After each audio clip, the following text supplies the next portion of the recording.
Hej, velkommen til min videopræsentation. Jeg har i min videopræsentation valgt at lave opgave 3, hvilket er den spicy udgave. Det er opgaven, hvor man skal bestemme standardafgivelsen for en virksomhedens antal nedbrud målt på 50 uger. Og for at finde standardafgivelsen, skal vi først og fremmest finde variansen. Da variansen er lige med S2, og standardafgivelsen er lige med S, så skal vi starte med at finde variansen, fordi det er den eneste, der er en formel til at finde, for derefter at finde standardafgivelsen, som så er kvadratroden af variansen, da variansen er standardafgivelsen opløftet i 2. Så vi skal starte med at finde variansen. Og måden man finder variansen på, det er ved at bruge følgende formel. Det er summen med k heroppe. K, det betyder bare antal observationer i alt. Og så har vi hernede, der har vi n lige med 1. Det betyder bare, at vi starter på 1. Så har vi xi minus gennemsnit. Bam, der. Og så opløftet i anden ganget med hyppigheden. Hi.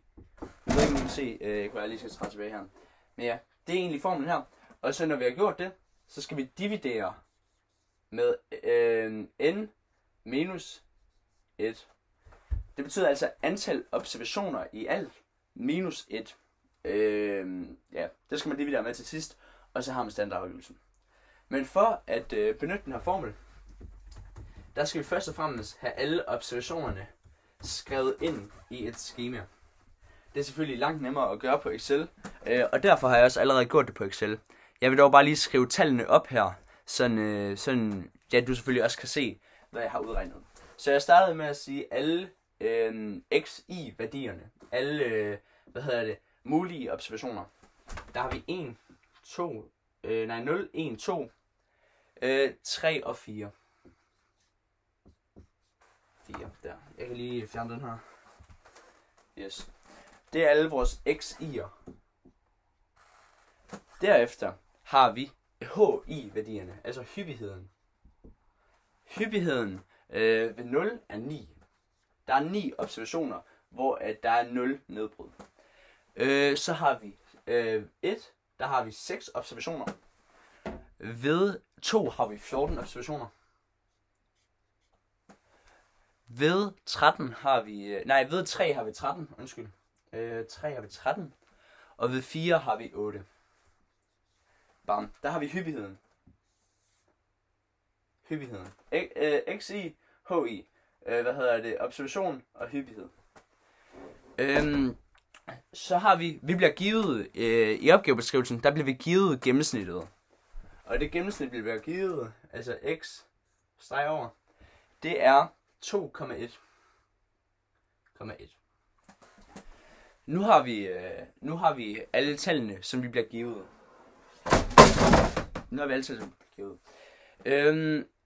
Nu skal vi benytte formlen. Måden vi benytter formlen, det er altså igen ved at sige xi. Undskyld, det står brudt det der, undskyld. Jeg skal skrive det her ved toppen her. Xi minus gennemsnit.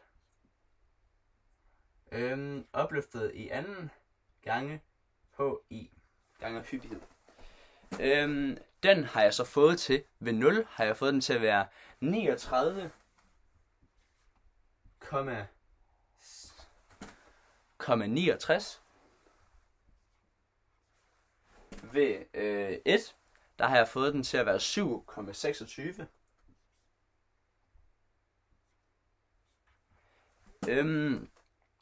Ved 2 har jeg fået den til at være 0,14.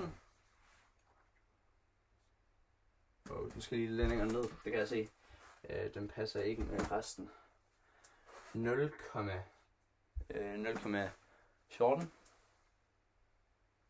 Der. Og ved 3 er den 10,53.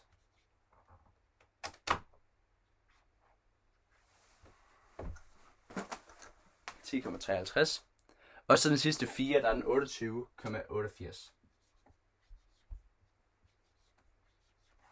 28,88. Nu skal vi så finde summen af alle de her værdier. Det kan jeg huske, i formlen, der var det sumtegnet her, og så den her udregning. Og det betyder, at vi skal have plus alle de her værdier sammen. Og det giver altså, Det giver 86,5. 86,50. Nej, det er 86,50.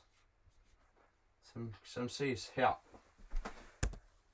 Som ses der. Okay. Nu er det egentlig bare det sidste skridt. Og det er at dividere vores sum med n minus 1, som du kan huske fra formlen. Og n i den her situation, det er altså 50. Så det vil sige 50 minus 1, som er 49. Så vi skal dividere 86 med 86,5 med 50 minus 1, så 49. 86,5 divideret med 49. Og det har jeg så fået til at være 1 1,765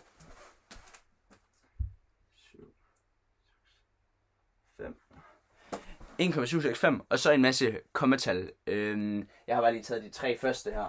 7, 6, 5. Det er altså vores S2, altså vores varians. Nu skal vi så finde S, som er standardafgivelsen. Og det kan vi se, at den er opløftet i anden. Og for at fjerne, at den er opløftet i anden, så skal vi bare finde kvadratroden. Og kvadratroden af S2 i den her situation er 1,238. Nej. 328. 8. Således. Det er vores S her. Og det er standardafgivelsen. 1,328. Det er altså sådan, man løser, man finder en standardafgivelse på nogle tal. Man skal sætte det op i en hyppighedstabel. Derefter bruge formlen for variansen. Og derefter finde kvadratroden af variansen. Så det er altså sådan, at jeg har løst opgave A. Yes. Nu vil jeg så løse opgave 3b, som er det andet led i opgave 3. Opgave 3b, det lyder på, at vi skal udregne en sum. Summen, den lyder som følgende. Vi har en slutværdi på 3. Så har vi, at i den starter på 0. I lige med 0. Og så selve summen, som vi skal regnestykket, vi skal udregne, det lyder som i minus, plus 2, undskyld. Plus 2 minus i minus 1. I minus 1. Opløftet i. Okay, nu skal vi starte med en i-værdi som 0. Når i er 0, så har vi 0 plus 2. Det giver 2. Og så har vi minus 0 minus 1 opløftet i. 0 minus 1, det giver minus 1. Og så minus 1 opløftet i 0. Og når noget er opløftet i 0, giver det som udgangspunkt 1. Per definition, 1. Så det vil sige, at vi har 1 her. 2 minus 1, det giver 1. Så ved en i-værdi på 0, der får vi regnestykket til at være 1. Yes.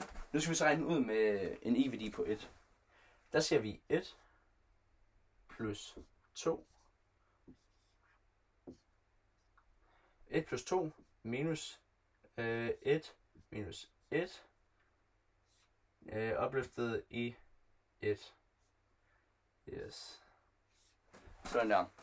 1 plus 2, det giver 3. Og herhenne, der har vi 1 minus 1. Det giver 0. Og 0 opløftet i 1. Det giver også 0. Det giver 0. Det er lige meget, hvor mange gange vi opløfter 0. Så giver det stadigvæk 0. Så 3 minus 0. Det giver 3. Da vi ikke minus med noget, det er bare 3. Yes. Det var ved en i-værdi på 1. Nu skal vi så lave summen med en i-værdi på 2. I-værdi på 2. Okay. 2 plus 2 minus 2 minus 1. Opløftet i 2. Sådan der. 2 plus 2, det giver 4. Så har vi herinde 2 minus 1, det giver 1. Og så har vi 1 opløftet i 2. Og 1 opløftet i 2, det giver stadigvæk 1. Altså 1 gange 1, det giver 1. Så lige meget hvor mange gange vi opløfter 1, så giver det stadigvæk 1. Så 4 minus 1. Og 4 minus 1, det giver 3. Så det vil sige, ved vores i-værdi på 2, så får vi svaret til at være 3. Skriver jeg op herude igen. 3 der. Yes. Det var ved en i-værdi på 2. Og nu kommer vi til det sidste led i summen. Altså ved en i-værdi på 3. Ved en i-værdi på 3, der siger vi 3 plus 2 minus 3 minus 1 opløftet i 3. Okay. 3 plus 2, det giver 5. 3 minus 1, det giver 2. Og så 2 opløftet i 3. 2 opløftet i 3, det giver 8. Altså 2 gange 2, det giver 4. Og så 4 gange 2, det giver 8. Så vi har 5 minus 8. Og 5 minus 8, det giver 3. Og det skriver jeg op herude igen. Nu har vi altså vores samlede, altså alle vores udregninger med alle i-værdierne indtil slutværdien. Og det er 1. Nu skal vi så lægge dem sammen. Alle svarene her. Så vi har 1 plus 3 plus 3 og minus 3. Minus 3. Det giver 1 plus 3, det giver 4. Og så plus 3 igen, det giver 7. Og så minus 3, det giver 4 igen. Så det vil sige, at vi får svaret til at være 4 på den her sum i alt. Svaret på summen her, det er 4. Så ønsker jeg dig bare en god jul, Lasse. Og så ses vi på den anden side af juleferien. Yes.